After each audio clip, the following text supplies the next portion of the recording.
Hello, YouTubers. This is Robin5 here with part 2 of the awesome email suggestion that Paradox Tactics sent. I believe it's Paradox Tactics. I will put a link in the description below. So we are going to finish the rest of the email. I'm going to try and crack it out without rambling. So last was the Amulet of Vigor. So now it's a Johnny Goldman replaces Karn and Garrick Relentless for budget's sake. Synergizes with upcoming ideas. $4.99. Fertilid replaces Quarian Explorer much better and synergizes with Conclave Ajani Orin 15 cents. Kodama's Reach Second Cultivate helps to thin the deck 49 cents. And then it goes into the section that says Optimal, slightly less budget options but offers overall greater efficiency. Windbrisk Heights Second Hideaway Effect and Bounce with Celestia Sanctuary $3.99. Convert all basics to snow-covered +5 force +2 planes, 75 cents each, which I can do. I've got the Ice Age ones. I like those ones.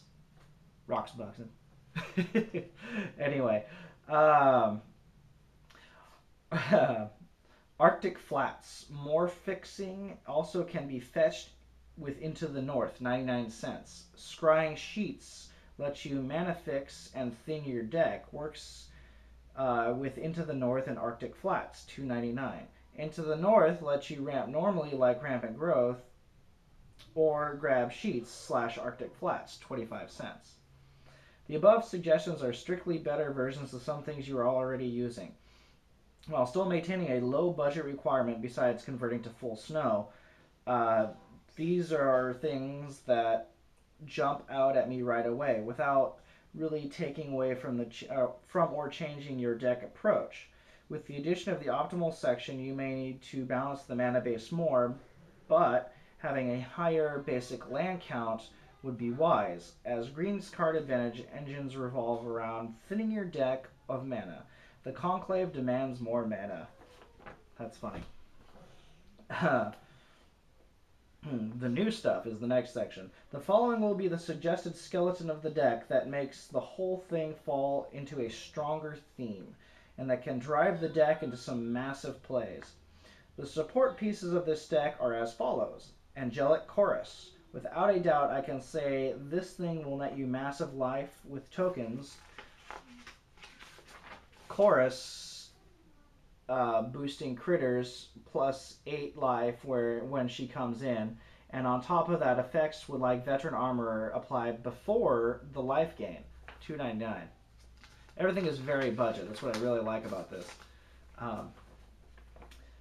Leyline of Vitality, your second big life booster with tokens and green's contribution to the life gain theme, has the potential to come out for free, and the toughness boosts applies before Angelic Choruses, assuming they are both out, 75 cents. Not bad at all, actually. Intangible Virtue must include in any tokens-based EDH running white. Allows you to go offensive and defensive without needing to figure out what to leave back for blocking. Also applies to Angelic Chorus, $1.49. I've got a bunch of Intangible Virtues. True Conviction.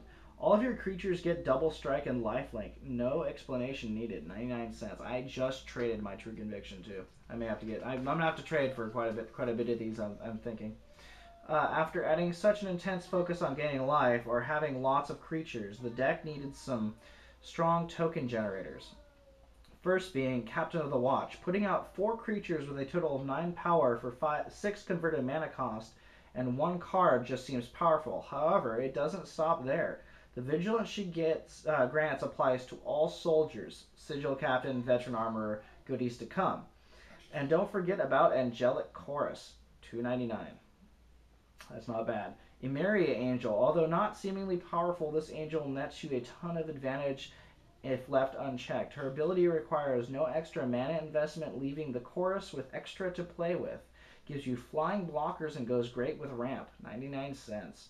Rampaging Baloths. Same idea as the angel, a continuous token generator with no extra mana investment. Is great, especially when the tokens end up being 5/5s with vigilance while Intangible Virtue is around. That's not bad. $1.99, Rampaging Balos. Hornet Queen. This is another one of those sleepers. Released with the Counterpunch Commander Precon. Hornet Queen comes down and immediately puts opposing aggro players into a stalemate, slamming down 5 bodies, 6 power, all with flying and death touch, and adding in the possibility of life gain of 4 of those bodies becoming 2/2s with flying, death touch, and vigilance is something even I would find intimidating. Geist Honored Monk, one of the bigger bombs you can play, even alone, coming down as a 3/3 vigilance with 2 1/1 flying spirits is pretty powerful, considering that this is basically a token lover's goif. I love that. Token lover's goif. It is yet another option available. 75 cents.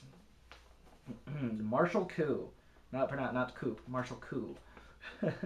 Allows you to sink mana into making tokens. That's fair until you drop 13 of them on the board and wipe out everything else. Oh yes, and they are soldiers. Captain of the Watch pumps them up. So $2.99. Finally, we can get to the big bombs and card advantage of the deck. With all of these tokens and this life gain, all this mana, there must be something we can do. These 4 need almost no explanation and should be seriously considered with regards to this style of deck. Well of Lost Dreams, very good card. Pay X on gaining life, draw X cards, simply solid in a deck loaded full of mana and life gain, $1.99. Seer's Sundial, it wasn't really a good card until it was thrown into an EDH format. Seer's Sundial, landfall, pay 2 when a land drops in to draw a card. Once again, solid. That replaces the ramp spell you just cast. 75 cents. Stormherd, another one. I think it's from Ravnica. At 10 converted mana cost, this is normally a stretch, but with green's help in ramping, excuse me, this can be massive. Get X 1/1 flyers, where X is your life total. Awesome. Double your life total with Angelic Chorus or Leyline out.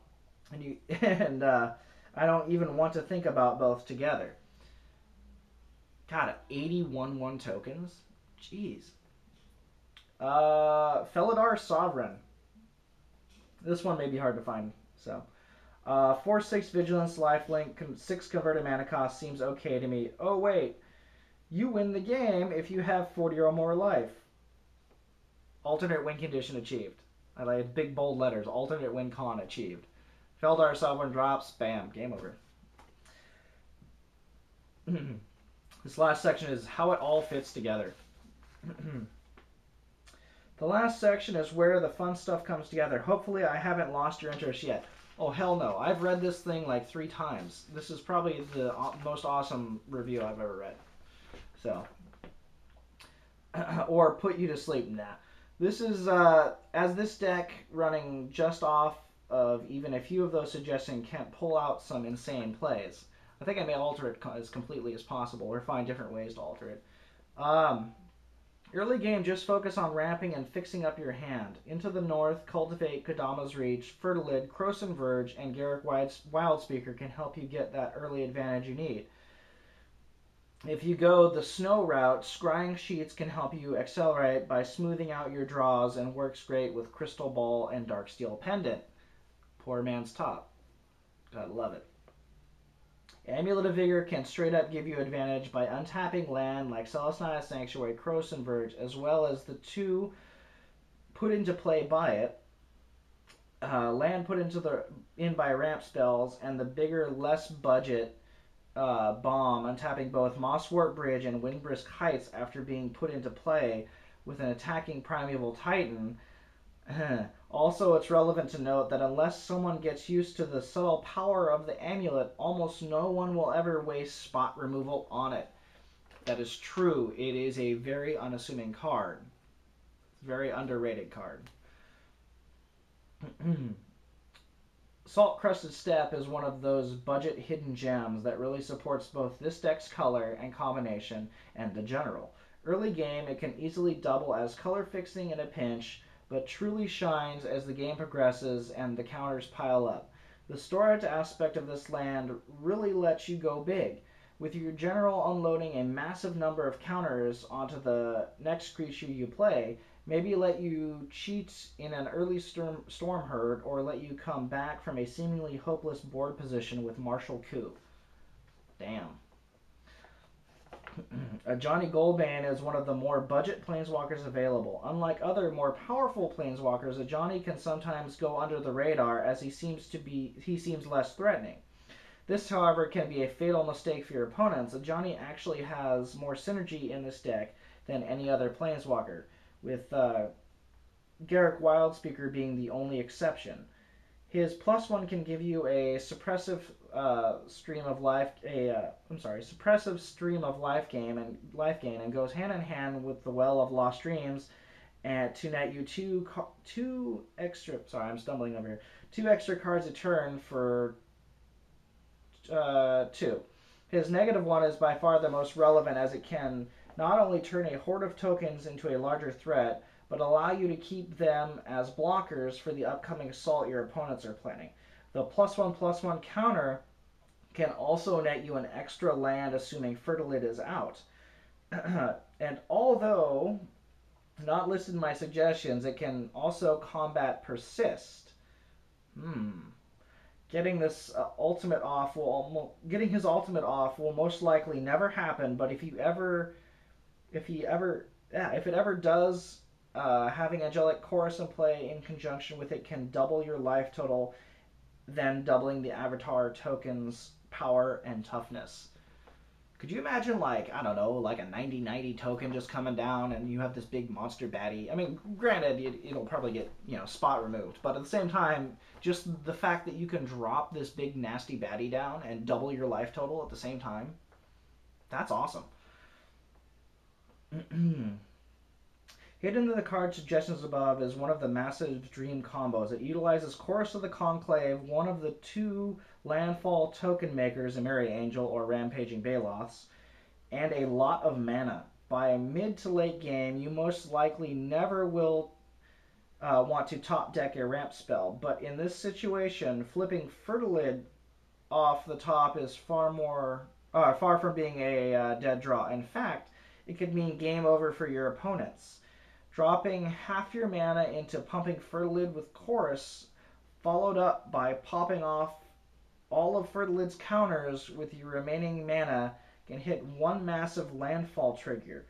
And add Intangible Virtue or True Conviction, and you'll have one frightening army. Amulet of Vigor can help pay for the Fertilid bomb as well, as it untaps the land put into play. Damn. I hope you can find something you like out of my review, and I hope that this helps you to finish off that deck. Get back to me with any thoughts, questions, or comments you might have. Also, feel free to quote me or use my explanations if you do build it this way. Well, I can tell you right now, I've done more than quote you, my friend. I read your entire email to YouTube, and I'm going to tell you right now, I'm impressed. And I'm hoping that everyone else is as well, because I'm hoping that this is, if, by mumbling and stumbling, and if you've sat through both these videos, I'm hoping that to do more. Like, I have so many ideas teeming in my mind of the whole budget build thing. Like, basically rewrite the Commander deck lists and have new Commander precon sets come out, that people can go on YouTube, look at the deck text, build the deck, take them out and play them. And do it for nice and cheap. So, I'd like to thank Paradoxtactics for his extremely insightful, very well written, and not so scathing review. And bear in mind, he actually came at me about this. Up until this point, I'd never had any interactions with him. I'm hoping to have lots more at this point. I'm going to email him back as my videos are uploading and see maybe if we can work together on some other stuff. There's some other people I'd like to get involved with this. So anyway, rate, comment, and subscribe, and please offer your many suggestions on what you think of this email and the possibilities for this deck. I chose Chorus of the Conclave because it is kind of your not everyday general. There's a lot of underrated generals. Of course, the Conclave being one. I think I may, oh, excuse me,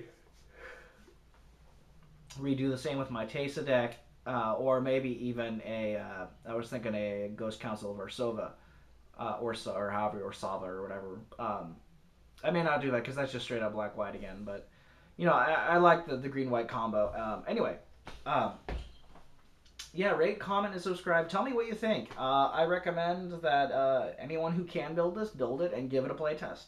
I'm going to attempt to trade people. I'll put everything on the once list, like I said. If you have it, PM me, let me know.